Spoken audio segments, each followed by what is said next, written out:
So the TMNT episode Fallen Angel is already interesting in that is the second episode in a row now where a character who like let's not kid ourselves, Raph and Casey are pretty similar. A character of that ilk is having a bad time at the hands of Hun. And it even has a cold open where it's like, you'll never believe how I ended up here. And then we backtrack and find out what happened. Like, this episode and the previous episode effectively start out exactly the same way. And I just find that very funny. Like, otherwise, this episode wasn't any more similar to the previous episode than any episode of TMNT is similar to any other episode of TMNT. But that still happened. Why did they do that? What was the creative reasoning behind that? That just seems so strange to me. This episode on its face, though, was pretty fine. Like, it wasn't great. But, like, I liked it well enough. It introduced... I don't think we've met her before. I'm trying to remember. I don't think we did. The character of Angel. We met the character of Angel here, who I didn't even remember until I watched the episode. And now I'm happy that I do remember. I remember I like her. She's pretty interesting. But it introduces the character of Angel, somebody that Casey knows back from the neighborhood who he had promised to look after. And she's trying to sign up for the Purple Dragons. And after Casey realizes this, he vows to prevent that from happening. She doesn't have a tattoo of a dragon yet, so she's not a purple dragon, so he can still save her. And even though his initial confrontation with the purple dragons, where he finds out about this, happens with the turtles there, and he flat out tells them that he intends to prevent this person from falling down this rabbit hole, the turtles just go home. And so Casey infiltrates the purple dragons himself and gets captured by Hun, who he has a very specific one-to-one personal grudge against, since Hun personally is the one who killed his father, and Casey always knew that.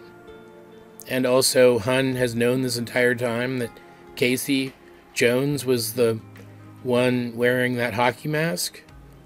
And even though he's like a major enemy of the Purple Dragons to the point that, like, they're going to compete in a cage match over who gets to beat the crap out of him until he dies, he never just went to Casey's house and killed him while he was asleep or something.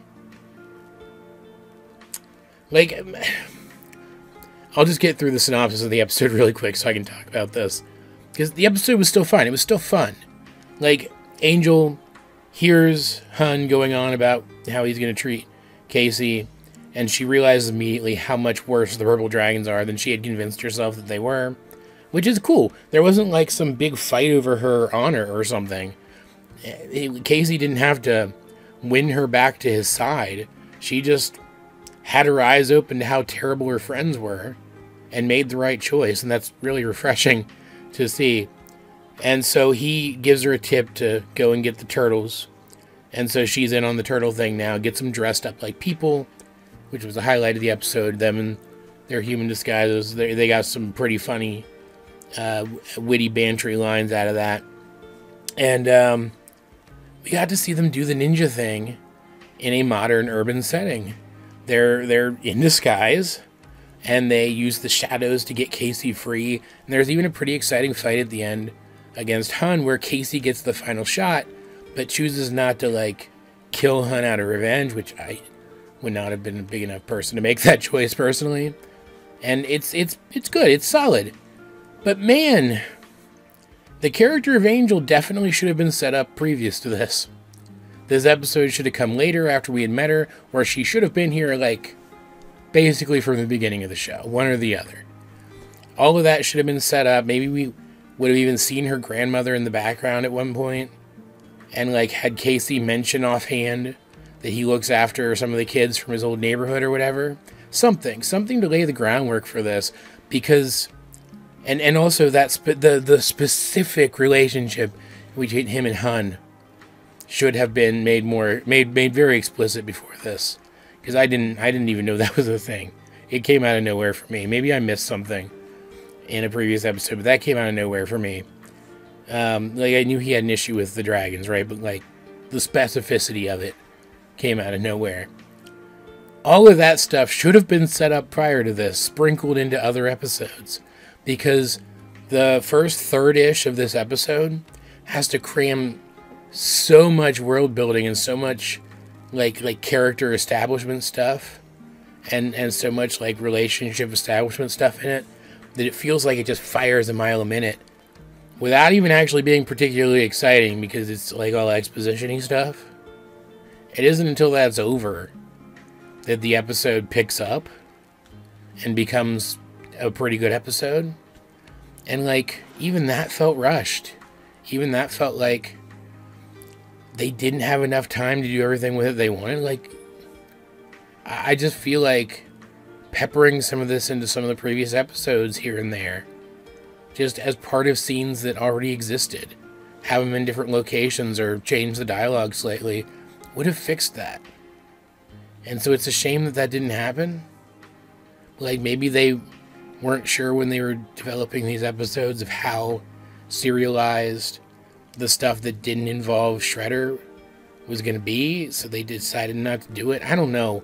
It's just, it's very strange to me. Because, like, I feel like this episode, again, if it had just come later in the season and we had gotten a different story with Angel first, right?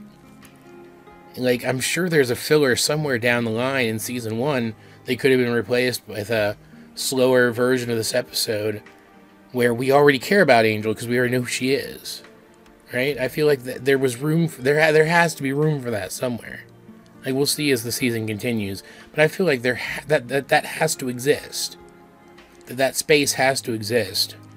And I just feel like this story would have been stronger for it. It's not bad, but I feel like it had the potential to be just so much more than it is. Like, the episode is literally called Fallen Angel. It's named after this character.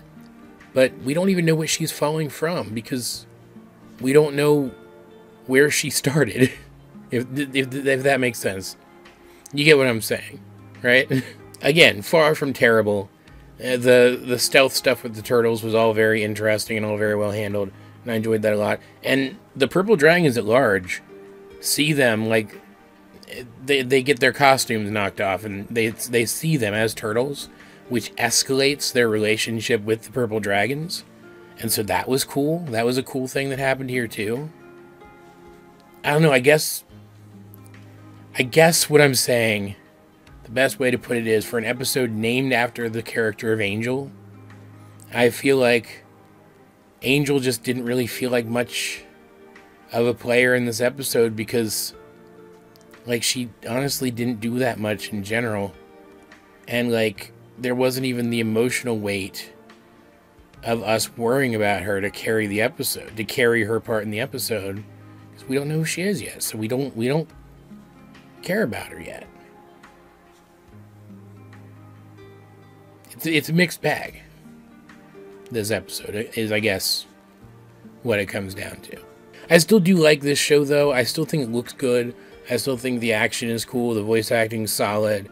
And the humor in this episode, what humor there was, landed for me better than it had in previous episodes. So I still feel like the show is improving.